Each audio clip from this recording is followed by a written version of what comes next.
हम एक ऐसी रोंगटे खड़े कर देने वाली कहानी को डिकोड करने वाले हैं जिसने क्लासिक हॉरर को सीधे हमारे स्मार्टफोन्स के साथ जोड़ दिया है। मतलब वो डर जो कभी पुराने खंडहरों में लगता था, वो अब हमारी जेब में रखे फोन से आ रहा है। चलिए सीधे इस हुक की बात करते हैं।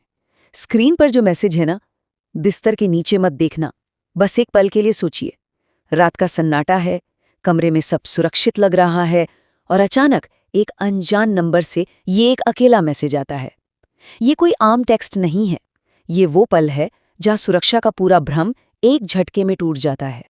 अब हम सिर्फ कहानी को दोबारा नहीं सुनाने वाले हैं। इस एक्सप्लेनर में हम इस डर के ढांचे यानी एनाटॉमी ऑफ एस्केलेटिंग ड्रेड को समझेंगे। आखिर ऐसा क्या है इस कहानी में जो रोंगटे खड़े कर देता है। हम देखेंगे कि कैसे इसके छोटे छोटे हिस्से एक एक घटनाक्रम बिल्कुल एक पहेली की तरह आपस में जुड़कर एक भयानक खौफ पैदा करते हैं।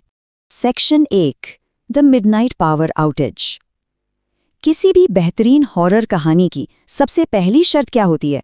अकेलापन। और सोर्स मटेरियल इस माहौल को तुरंत सेट कर देता है। समय देखिए, रात के 2:58। ये कोई रैंडम टाइम नहीं है, ये आधी रात का वो पहर है जब दुनिया बिल्कुल शांत होती है और इंसान सबसे ज्यादा वल्नरेबल या कमजोर महसूस करता है। इस वक्त हल्की सी आहट भी तूफान जैसी लगती है। इस हिस्से में अकेलेपन को बहुत ही स्मार्ट तरीके से लेयर किया गया है। अचानक से बिजली कट जाती है, बाहर कोई हवा या बारिश नहीं है, फिर भी खिड़कियां अजीब तरीके से हिल रही हैं। और सबसे बड़ी बात, घर में कोई और नहीं है, माता पिता गांव गए हुए हैं। मतलब उस घुप अंधेरे में एकमात्र सहारा क्या बचता है? सिर्फ और सिर्फ स्मार्टफोन की फ्लैशलाइट। ये पूरा सेटअप ही एकदम घुटन भरा है। अब आते हैं सेक्शन 2 पर, द डिजिटल इंट्रूजन। यहां से कहानी एक नया मोड़ लेती है, जहां हमारा सबसे भरोसेमंद साथी, हमारा मोबाइल फोन, वो ही खतरे का सबसे बड़ा जरिया बन जाता है। शुरुआत में तो लगता है कि कोई दोस्त मजाक कर रहा है ना, लेकिन तभी ये दूसरा मैसेज आता है, मैं मजाक नहीं कर रहा, नीचे मत देखना। ये वो पॉइंट है जहां शायद कोई प्रैंक है वाला ख्याल दिमाग से एकदम गायब हो जाता है। ये मैसेज इस बात का सीधा सबूत है कि कोई या कुछ वही मौजूद है जो लगातार नजर रखे हुए है। यहाँ एक बहुत ही क्रूशल चीज होती है, हमारी डिजिटल सेफ्टी का जो जाल है वो कैसे टूटता है।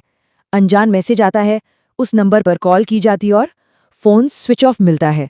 बस बाहरी दुनिया से कनेक्शन कट गया, कोई मदद नहीं, कोई कॉल नहीं, और उसी वक्त एक अनजान ताकत सीधे उस बेहद प्राइवेट स्पेस में घुसपैठ कर रही है। वो अब कमरे के बाहर है। सच कहूं तो इस मैसेज के बाद कहानी में जो हल्का सा पॉज आता है ना, वो सबसे ज्यादा डरावना है। खतरा अब कोई हवाई डिजिटल वार्निंग नहीं रहा, वो सच में बेडरूम के दरवाजे के ठीक बाहर खड़ा है। एक खाली घर में ऐसा मैसेज, मतलब सोच कर ही सियरन होने लगती है।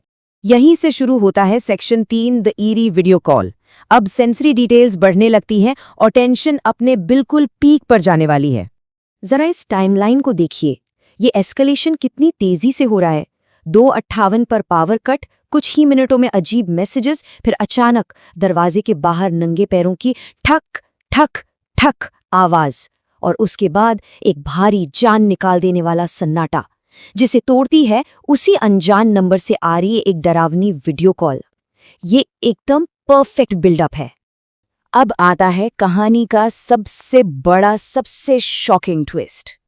इमेजिन कीजिए, फोन उठाया और स्क्रीन पर सामने वाला नहीं बल्कि अपना ही कमरा दिख रहा है, और बिस्तर पर खुद की ही शक्ल वाला कोई बैठा है। बस फर्क इतना है कि वो मुस्कुरा रहा है और उसकी आंखें पूरी तरह से काली हैं। लिटरली ये सीन दिमाग को पूरी तरह सुन कर देने वाला है।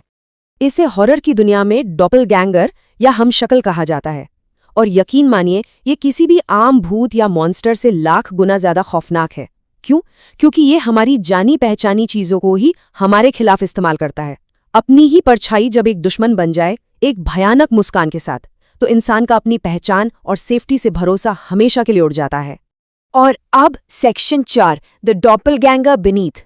ये वो पॉइंट है जहां मनोवैज्ञानिक डर, मतलब साइकोलॉजिकल हॉरर, स्क्रीन से निकलकर असली भौतिक दुनिया में कदम रखता है।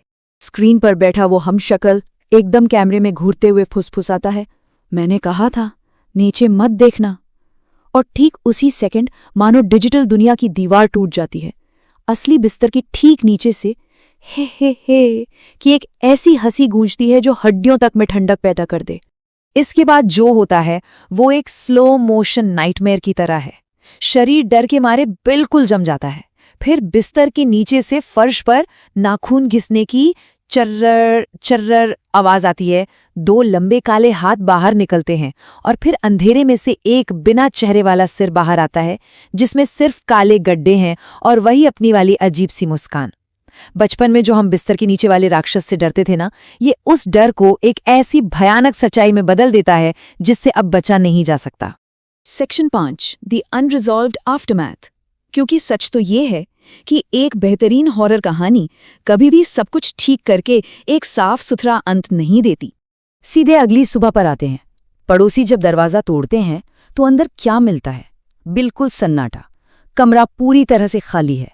वो इंसान वहां से बिना किसी सुराख के गायब हो चुका है। बिस्तर पर सिर्फ और सिर्फ वो स्मार्टफोन पड़ा है जो रात के उस पूरे खौफनाक तांडव का इकलौता खामोश गवाह है। और यहाँ आकर एक ऐसा सवाल खड़ा होता है जो रूह कंपा देता है। अगर कमरे में कोई नहीं है, वो इंसान गायब हो चुका है, तो फोन की स्क्रीन पर चमकता हुआ वो आखिरी मैसेज किसने या किस चीज ने भेजा जिस पर लिखा है, अब मैं ऊपर आ गया हूं। ये एक ऐसा अनसुलझा, बेचैन कर देने वाला अंत है जो इस एक्सप्लेनर के खत्म होने के बाद भी काफी देर तक दिमाग में गूंजता रहेगा। खैर, इस खौफनाक सफर में साथ जुड़ने के लिए सभी का बहुत बहुत शुक्रिया। मिलते हैं अगले विश्लेषण में।